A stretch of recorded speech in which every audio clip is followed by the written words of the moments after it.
तो आज हमारे साथ हैं डिटेक्टिव अजय के राइटर, जो कि मतलब कुकू एफएम की सबसे मोस्ट फेमस सीरीज है। और इसके अलावा जो डिटेक्टिव अजय कैरेक्टर है वो अपने आप में भी काफी फेमस है कुकू एफएम यूजर्स के बीच। और यूट्यूब हो गया, चाहे इंस्टाग्राम हो गया, फेसबुक हो गया, हर जगह डिटेक्टिव अजय की डिमांड रहती है। जैसे ही कोई शो आता है लोग कमेंट्स करना स्टार्ट कर देते हैं। चाहे वो शो का प्लॉट हो, चाहे वो मिस्ट्री हो, चाहे चाहे कुछ भी हो शो के अंदर का।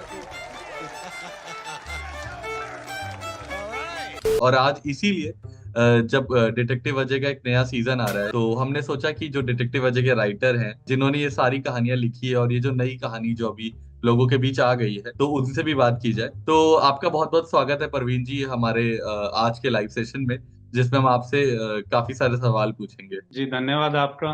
ओके। तो परवीन जी स्टार्ट करते हैं। सबसे पहला क्वेश्चन तो मेरा आपसे यही है, ये डिटेक्टिव अजय जो कैरेक्टर है इसको बनाने के पीछे का आइडिया कैसे आया? देखिए, इसको बनाने के पीछे मेरा एक उद्देश्य ये था कि जो बेरोजगार पढ़े लिखे नवयुवक होते हैं वो जब मार्केट में आते हैं तो कई बार ऐसा होता है कि वो फ्रस्ट्रेट हो जाते हैं। ఛీ ఎందుకురా నీకు ఈ ఏసు బతుకు ఛీ ఎందుకురా నువ్వు బతుకుతావు ఛీ ఛీ जी। और ऐसे में वो दो रास्ते होते हैं लाइफ के, या तो आप बुराई की तरफ चले जाओ या फिर आप अच्छाई की तरफ चले जाओ। जी। ऐसे में डिटेक्टिव अजय एक रास्ता चुनता है कि जो बच्चे फ्रस्ट्रेट हो जाते हैं कई बार, वो बुरे काम करने लग जाते हैं। तो ऐसे में अजय एक अच्छे रास्ते की तरफ निकलता है, कहता है कि मैं ऐसे अपनी लाइफ को अपराधियों को नाश करने के लिए पेश कर देता हूँ। नहीं तो मैं अपराधी बनकर भी मैं पुलिस के हाथों मारा जाऊंगा या अपराधियों के हाथों मारा जाऊंगा। इससे अच्छा है कि मैं डिटेक्टिव बन जाऊं, कुछ अच्छा करके ही जाऊं। इसलिए वो मोटिवेशन देने के लिए मैंने इसको बनाया और चला रहा हूँ। अगला सवाल मेरा ये है कि ये जो हमारा नया सीजन आया है, नया शो आया है डिटेक्टिव अजय का, जी, इसका सेंट्रल थीम क्या है इस शो का, और इसमें क्या अलग क्या है? देखिए, मैं जब भी कोई कहानी लिखना शुरू करता हूँ तो उस वक्त पहले मैं जो वातावरण का हिसाब भी चेक करता हूँ कि पब्लिक को ये वातावरण पसंद आएगा या नहीं आएगा। और जी। बरसात एक ऐसा टॉपिक है कि हर किसी को पसंद आता है। तो मैंने हाँ। इसके ऊपर एक खूबसूरत कहानी लिखी है और थोड़ी वास्तविकता को जोड़ा इसके अंदर। यानी आप जब भी आप डिटेक्टिव अजय को सुनेंगे तो आपको लगेगा कि ये वास्तविकता से जुड़ी हुई कहानियां हैं। तो ऐसे ही मेरा बरसात का मौसम चल रहे थे उस वक्त जब मैंने ये बरसात कहानी लिखी, पिछले साल लिखी थी मैंने ये कहानी, आप देखेंगे तो।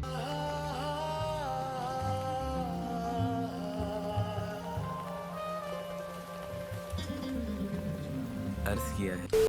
तो शो के अंदर भी मतलब बरसात से मतलब जो पूरा सीन हो रहा है, पूरा प्लॉट है, या जो भी पूरी कहानी भी डिटेक्टिव बरसात अजय से सॉल्व कर रहा है वो बरसात का मौसम ही चल रहा है वहां भी शो के अंदर? जी हाँ, पूरी कहानी में ही यही चलता है। लास्ट का सीन भी ऐसे ही खत्म होता है। अच्छा, हाँ।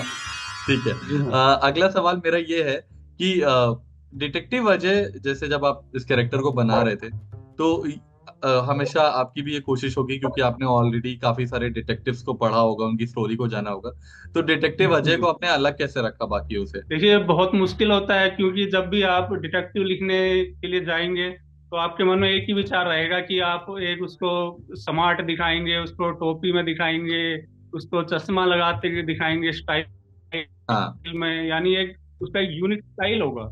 जब भी वो आएगा तो लोगों को लगेगा भाई जासूस आ गया है, डिटेक्टिव आ गया है। परंतु मैं हाँ। चाहता था कि एक ऐसा डिटेक्टिव बने जो पब्लिक के बीच में ही रहे और पब्लिक को भी पता ना लगे कि ये डिटेक्टिव आ चुका है हमारे बीच में, और बड़े प्यार से वो काम करके अपना निकल जाए आगे। हाँ। तो हाँ। मैंने हाँ। इसलिए उसको बहुत ही नॉर्मल तरीके से पब्लिक के बीच में रखा और वो चलता है अच्छा, यानी अपना काम बखूबी कर जाता है। अगला सवाल मेरा ये है कि कहानी में थोड़ा सा एंटरटेनमेंट भी रहे, सस्पेंस भी रहे, और कहानी थोड़ा रियल भी लगती रहे, कि ऐसा ना लगे जी। कि स्टोरी थोड़ा सा एकदम बनावटी बनने लगती है। कभी कभी मूवीज में हम हम्म। ऐसा बहुत देखते हैं कि मूवी देखने के और रियलाइज हो रहा है कि भाई ये तो रियल लाइफ में हो ही नहीं सकता।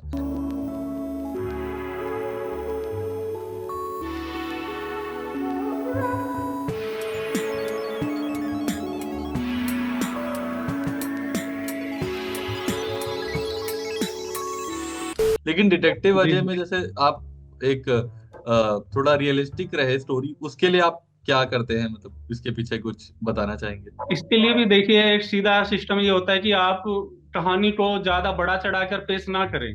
अब जो यानी हमारी पब्लिक नॉर्मल तरीके से चलती है, तो हमें पब्लिक के हिसाब से ही उसे नॉर्मल रखना चाहिए। हाँ मान लीजिए अगर मैं कुछ ऐसा दिखा दूं जो इम्पॉसिबल हो, पब्लिक भी कहे ये तो यानी फेंक रहा है बात को, तो मैं वहां हाँ पर रोक लेता हूँ अपनी कहानी को। मैं नहीं, ये सीन मुझे हटाना है, यहाँ पे मैं अपना ढंग एक अच्छा सीन प्रेजेंट करूंगा जो हाँ। नॉर्मल लगे और पब्लिक उसे समझ सके। भाई यही रहती है कि मेरी कहानियां, जब मैं कोई भी कहानी लिखता हूँ, डिटेक्टिव या कोई भी, तो उसमें वास्तविकता लाने की कोशिश सबसे ज्यादा मेरी यही रहती है, ठीक पब्लिक है। हर इसी कदम पर अब उससे जुड़ जाए। इसी से जुड़ा एक और सवाल है कि क्या आप भी रिसर्च करते हैं जब ऐसी कोई मिस्ट्री या सस्पेंस जैसा शो लिखते हैं, या डिटेक्टिव वजह का यही शो लिखा, तो क्या इसके लिए भी कोई रिसर्च करनी पड़ती है? रिसर्च करता हूँ, पर मैं इतनी बड़ी नहीं करता हूँ। मैं सिर्फ एक वर्ड की या दो तीन वर्ड की रिसर्च करता हूँ। कोई मुझे एक खास शब्द टॉपिक जैसे मिल जाता है, तो मैं हाँ। उसी एक शब्द के ऊपर पूरी कहानी लिखने की कोशिश करता अच्छा, तो इस हूँ जी। इस वाले शो में वो एक वर्ड क्या था?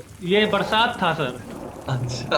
आप मेरी कोई भी कहानी उठाओगे, इसमें एक वर्ड मिलेगा आपको, और मैं फिर उसी वर्ड के ऊपर ही फोकस रखता हूँ कि मेरी कहानी इससे ना तो बाहर जाए और इसी के अंदर पैक हो जाए बस। लिखने का वैसे तरीका यही होता है मेरे नजर में सर। मैं और क्या कहूँ, मेरे लिए तो यही अच्छा रहता है कि एक शब्द के ऊपर फोकस रखिए आप बस। और बरसात पे इतना फोकस भी हो रहा है, तो ये मतलब आपकी पर्सनल चॉइस भी थी क्या? मौसम ऐसा था तो प्लॉट ऐसा ही रखते हैं? आपकी लाइफ में ऐसा कुछ हो रहा था? नहीं, ऐसा तो नहीं। नहीं, झूठ बोल रहा है। अर्ज किया है। आप मार्केट में आप देखेंगे बहुत अपराध भी हो रहे थे, मैंने देखा, फिर मैंने न्यूज सुनी, तो मुझे लगा एक टॉपिक तो होना चाहिए इस पर भी कि ओके। ऐसे बरसात के मौसम का अपराधी गलत फायदा उठाते हैं, तो इस पे भी आनी चाहिए एक स्टोरी, तो मैंने ये लिखी। इस शो में भी क्या ये जो नया शो आ रहा है इसमें भी क्या एक्शन, रोमांस और फन ये सब है? देखिए, रोमांस तो नहीं होगा इसमें इतना। रोमांस तो हाँ। मैं रखता ही नहीं हूँ, मेरी किसी भी कहानी में आपको नहीं मिल पाएगा। What? What?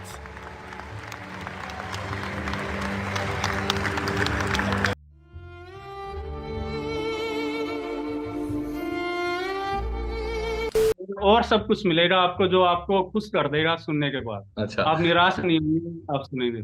तो ठीक है, मतलब ये भी बता दीजिए कि ये डिटेक्टिव वजह के जो नया शो है इसमें क्या कुछ ऐसे हिडन हिंट्स मिलते रहेंगे लोगों को शो के बीच बीच में, जो उन्हें क्लू दे कि मतलब ये फाइनली होगा, ऐसे कुछ क्लूज मिलेंगे? देखिए, आप शुरू के 10 भाग के बाद ये हर कोई ये जानना चाहता है कि डिटेक्टिव अजय के शो में कि कौन है जिसने ये हाँ किया है अपराध, पर वो बहुत मुश्किल होता है। मैं खुद नहीं चाहता हूँ कि भाई मेरे पाठक को भाई 65 भाग से पहले या 70 भाग से पहले पता लगे कुछ भी।